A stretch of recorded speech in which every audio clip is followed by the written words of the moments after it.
Comme nous l'avons déjà remarqué dans notre parcours, le langage, le ton, le style de cette première épître de Jean nous dépayse un peu. Nous n'avons pas trop l'habitude de lire et de décoder cet écrit du Nouveau Testament. Nous préférons largement les évangiles. Mais aujourd'hui, nous sommes en terrain connu. Dieu est amour. Aimez-vous les uns les autres. Voici des paroles qui nous sont familières et qui résonnent bien en nous. Dans nos cultes, nous évoquons souvent ce double commandement d'amour que Jésus a repris du Premier Testament pour résumer son message. Aimer Dieu de tout son être et aimer son prochain comme soi-même. Dans le texte que nous avons lu, nous avons quand même cette dernière grande opposition binaire, aimer le frère ou haïr le frère. Nous devons admettre aujourd'hui que cette opposition nous met mal à l'aise. Elle est trop radicale. Nous voulons admettre dans nos vies que parfois nos semblables sont pénibles. Oui, ils nous agacent un peu, ou même beaucoup pour certains. Et on peut dire que nous n'aimons pas certaines personnes. Mais parler de haine, cela va trop loin. Nous n'haïssons personne, du moins je l'espère. Comment pouvons-nous donc avancer dans l'actualisation de ce texte dans notre vie qui semble si radical? Je vous invite aujourd'hui à nous concentrer sur ce que ce texte nous dit pour nous inciter positivement à aimer notre frère et notre sœur. Et pour le faire, nous aborderons ce texte à partir de trois questions. Qu'est-ce qui fonde d'abord notre amour du prochain dans une perspective chrétienne? Parce qu'il y a d'autres personnes dans le monde qui aiment aussi, mais qu'est-ce qui est unique au niveau de la perspective chrétienne d'aimer? Quels sont ensuite, quels sont ensuite les obstacles qui nous empêchent d'aimer notre frère et notre sœur? Et puis enfin, qu'est-ce qui est vraiment en jeu? Qu'est-ce qui se joue dans notre vie quand nous décidons d'aimer quelqu'un ou de ne pas l'aimer? Voilà un peu les trois questions que nous allons aborder ensemble. Commençons par la première question. Qu'est-ce qui fonde notre amour d'une façon chrétienne? Selon le message de cette lettre et du Nouveau Testament en général, aimer le frère ou la sœur est seulement possible parce que Dieu nous a aimés en premier. Son amour est venu dans notre monde à un moment donné de l'histoire en la personne de Jésus-Christ. Et cet amour est le fondement sur lequel nous pouvons construire l'amour que nous donnons aux autres. Dans notre texte, il y a deux événements qui sont convoqués pour parler de cet amour premier de Dieu qui fonde notre amour du prochain. Nous utilisons des mots un peu compliqués pour parler de ces deux événements, mais on va les utiliser parce qu'on va les expliquer aujourd'hui. Il y a d'abord l'incarnation et ensuite la rédemption. L'incarnation, la rédemption. Parlons d'abord de l'incarnation. Par amour, le Père a envoyé son Fils unique dans le monde. Ce geste d'amour est le message central de l'évangile de Jean, que nous avons évoqué tout à l'heure dans notre liturgie, lorsque nous avons lu ce texte pendant l'annonce du pardon de ce Dieu qui a tant aimé le monde qu'il a donné son Fils unique. L'amour de Dieu s'est donc fait homme, et cet amour a habité parmi nous en la personne de Jésus-Christ. Si nous voulons voir donc l'amour de Dieu incarné dans un être humain, nous avons juste à avoir Jésus-Christ. Et ses paroles et ses gestes incarnent parfaitement cet amour dans notre monde. L'amour de Dieu serait simplement quelque chose d'abstrait, une théorie sans substance, si Jésus n'est pas venu incarner l'amour de notre monde. L'incarnation rend donc l'amour de Dieu palpable dans le monde. On peut le toucher, on peut voir le vécu de l'amour dans notre monde en voyant la personne de Jésus-Christ. Donc c'est le premier fondement. Le deuxième mot qui fonde notre amour, c'est la rédemption. Elle est centrée sur la croix qui est là devant nous. Cette croix dont Jésus a accepté volontairement le don volontaire de sa vie, où il a justement déposé ou donné sa vie pour nous par amour. Jésus-Christ est allé au bout de l'amour dans sa marche libre vers la croix. Et dans la miséricorde de Dieu, cet acte nous apporte le pardon gratuit de Dieu. Cet acte est aussi un exemple pour nous pour que nous puissions inventer l'amour dans notre quotidien. Le Christ nous montre, par le don de sa vie, comment nous pouvons avancer sur le chemin du renoncement pour le bien de l'autre, sur ce chemin du don de soi pour nous mettre au service de l'autre, sur ce chemin de la non-puissance dans nos relations les uns avec les autres, où souvent le pouvoir et les puissances se jouent. C'est là où ça devient très concret, cette question de rédemption. Et donc, l'amour, d'un point de vue chrétien, est basé sur cette question de don de la vie sur la croix. Le mot rédemption rend donc l'amour de Dieu crédible dans notre monde. L'incarnation rend cet amour palpable, on peut le toucher, et la rédemption rend cet amour crédible. C'est un acte d'amour. Donc, pour arriver à la question de notre propre amour, aimer notre frère et notre sœur, nous avons besoin de méditer sur l'incarnation de l'amour dans la personne de Jésus-Christ et sur la rédemption que Dieu nous offre par amour en Jésus-Christ. Lorsque nous prenons le temps de méditer, de penser à cet amour-là, ces événements nous aident et nous fournissent de la matière pour nous inspirer dans notre propre engagement vis-à-vis du prochain pour l'aimer comme il est. Voilà donc peut-être une première piste d'actualisation. Méditer cet amour manifesté dans l'incarnation et la rédemption en Christ pour inspirer nos gestes d'amour. Passons maintenant à la deuxième question. Quels sont les obstacles qui nous empêchent d'aimer notre frère et notre sœur? Comme nous l'avons dit au début de ce temps, il n'est pas toujours facile d'aimer tout le monde. Et notre texte, si vous l'avez bien écouté, pointe donc un certain nombre d'obstacles à l'amour.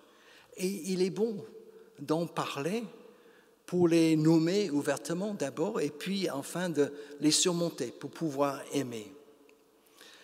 Les auteurs de cette lettre donnent, et ils commencent par ça, ils donnent comme contre-exemple celui de Caïn et celui de ce premier fratricide dans la Bible. Si on regarde l'histoire de Caïn dans le livre de la Genèse, Caïn semble être dans une compétition avec son frère au niveau de son offrande à Dieu. Et cet esprit de compétition a suscité la jalousie en Caïn quand Dieu a accepté l'offrande de son frère Abel. Et cette jalousie, tapée à la porte de sa vie, l'a poussé au meurtre. Même si nous ne tuons personne, la jalousie suscitée par un esprit de compétition nous est familière. Elle est parfois présente dans notre société, surtout peut-être dans le monde du travail. Et cela peut être un obstacle à notre amour. Dans ce cas, c'est à nous de nommer cette jalousie quand elle pointe son nez en nous et de la dominer avec les moyens spirituels qui nous sont donnés dans notre relation avec le Christ. Un autre obstacle à l'amour, c'est la fermeture du cœur à notre prochain. Dans certaines situations et devant certaines personnes, nous restons parfois indifférents ou insensibles. Nous n'arrivons pas à être touchés au plus profond de nous-mêmes, dans nos entrailles, dans nos tripes, comme on dit, parce que nous voyons et nous passons parfois notre chemin et nous n'agissons pas. Dans ce cas-là, nous manquons d'empathie et de compassion pour inventer une parole ou un geste qui dit l'amour dans la situation à laquelle nous sommes confrontés. Un exemple fréquent, et nous avons tous expérimenté ça, c'est lorsque nous sommes sollicités dans la rue par un SDF ou par un étranger, nous ne pouvons pas surtout répondre à toutes les sollicitations, mais si leur détresse ne nous dérange plus, il y a peut-être là un obstacle à l'amour. Notre cœur est fermé. Notre texte pointe très fortement une autre difficulté, la cohérence entre nos paroles et nos actes. Comme nous l'avons dit, nous parlons souvent de l'amour du prochain dans nos cultes. Nous disons des belles prières sur la question, comme aujourd'hui.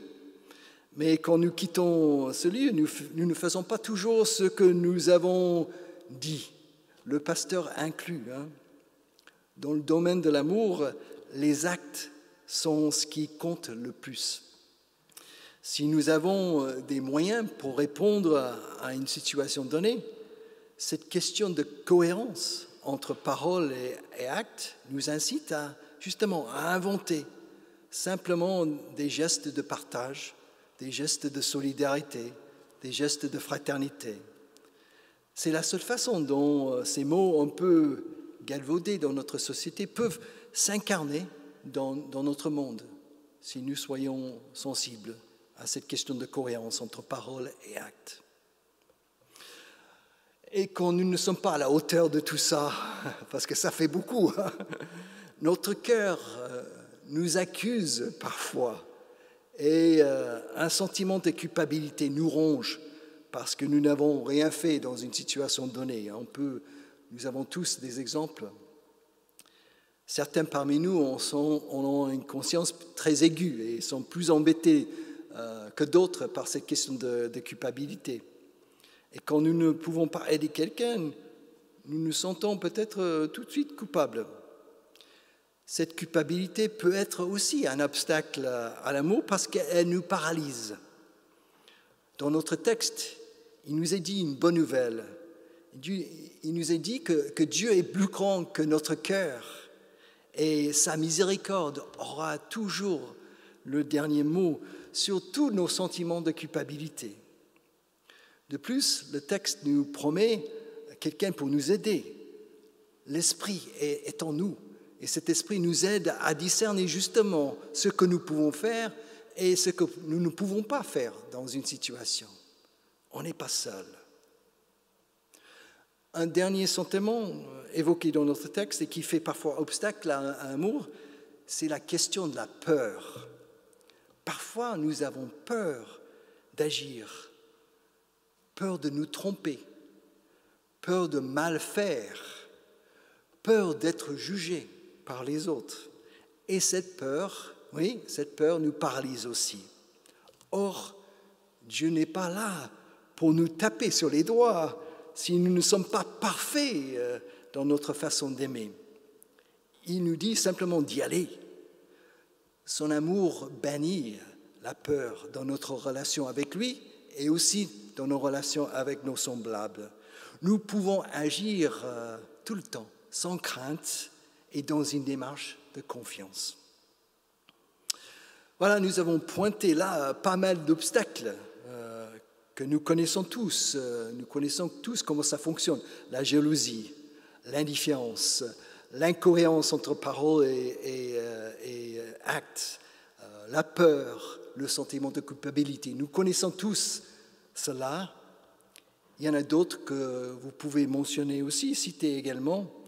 Mais ce qui est le plus important dans notre réflexion sur cette question d'aimer, c'est la lucidité, de les voir dans notre vie, ces obstacles, de les nommer sans sans culpabilité, de les nommer, afin de les surmonter pour pouvoir aimer justement notre prochain avec ce que nous sommes, avec nos qualités et nos défauts, parce que nous avons tous des qualités et des défauts, mais nous pouvons tous aimer avec cela. Et ça, c'est tout ce que Dieu nous demande. Voilà donc une deuxième piste d'actualisation. Voyons enfin la dernière question que nous voulons aborder ensemble dans cette réflexion sur l'amour du prochain. Qu'est-ce qui se joue dans notre vie lorsque nous décidons d'aimer ou de ne pas aimer? Notre texte a indiqué plusieurs enjeux. En premier lieu, quand nous décidons d'aimer notre frère et notre sœur, nous nous plaçons résolument dans une dynamique de vie en abondance. Comme vous le savez, il y a plein de choses qui ne vont pas dans notre monde. Si vous avez regardé des infos ce matin, tremblement de terre en Haïti, des feux partout, les talibans qui avancent en Afghanistan, il y a des choses qui ne vont pas dans notre monde et nous pouvons avoir l'impression que notre monde est un peu perdu, sur un chemin de mort. Inventer des gestes de solidarité, de partage, d'accompagnement et de fraternité, faire ça est une façon de résister à cette morosité ambiante que nous pouvons voir dans les médias.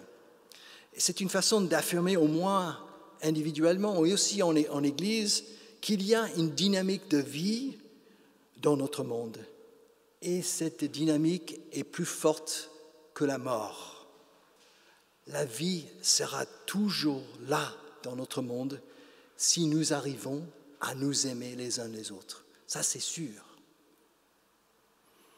Deuxièmement, quand nous décidons d'aimer notre frère et notre sœur, nous gardons ce grand commandement d'amour que Jésus a partagé avec nous et qui est le cœur de son message. Il faut l'admettre, nous ne sommes pas vraiment motivés par l'obéissance au commandement. Ça, c'est typiquement peut-être français. Notre rapport à la loi dans la société est parfois ambigu. Mais ce qui est intéressant dans le domaine de la foi, c'est que l'obéissance au commandement de l'amour est tout ce qui nous est demandé dans l'Évangile. C'est la seule chose que Dieu demande à nous dans l'Évangile. Et cette obéissance comporte une très grande liberté. Aimer change selon la situation et selon la personne en face de nous. C'est jamais pareil. C'est toujours à inventer. Et de cette façon-là, ce commandement nous place dans une dynamique de liberté et de créativité. Nous ne pouvons pas nous ennuyer quand nous nous aimons les uns les autres. Ça, c'est sûr. Et puis enfin, quand nous décidons d'aimer notre frère, notre sœur, nous aimons aussi Dieu.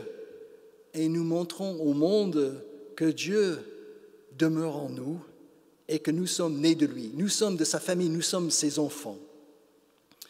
J'aime beaucoup cette affirmation tranchée dans cette lettre. J'aime pas trop des choses tranchées, mais j'aime beaucoup celui-là. Celui qui n'aime pas son frère qu'il voit ne peut pas aimer Dieu qu'il ne voit pas. J'aime bien cette affirmation-là. L'amour du prochain est en fait la preuve, entre guillemets, de notre amour pour Dieu et de l'importance de la place de Dieu dans notre vie. Sans l'amour du prochain, tous nos discours sur Dieu, toutes nos démarches pour nous rapprocher de Dieu sont vraiment vaines. Tout cela ne sert strictement à rien.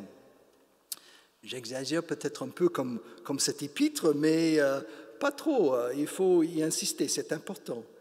Parfois, nous croyons que les personnes les plus proches de Dieu sont celles qui savent parler théologiquement, des pasteurs ou d'autres, celles qui peuvent prier ouvertement avec des belles paroles.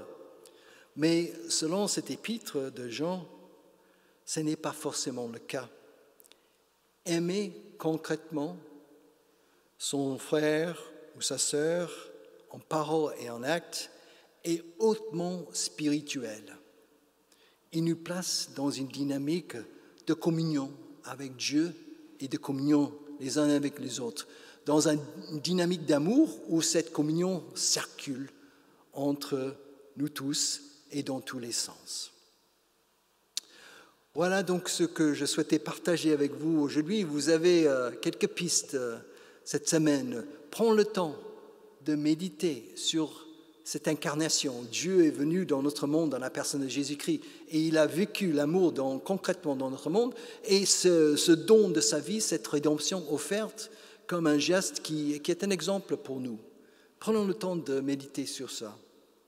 Et puis, essayons d'être lucides avec nous-mêmes sur les questions des obstacles.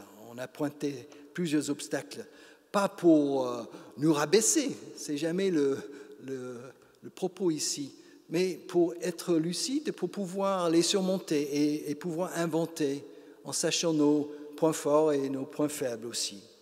Et puis entrer résolument dans cette dynamique d'amour en nous plaçant chaque jour consciemment dans une dynamique de vie en abondance. Il y a plein de choses qui vont dans notre monde et nous pouvons être les solutions. Dans une dynamique de créativité où nous inventons avec des personnes compliquées en face de nous des gestes d'amour. Dans une dynamique de communion où nous sommes vraiment en lien les uns avec les autres et avec Dieu par des gestes et par les paroles d'amour que nous posons. Amen.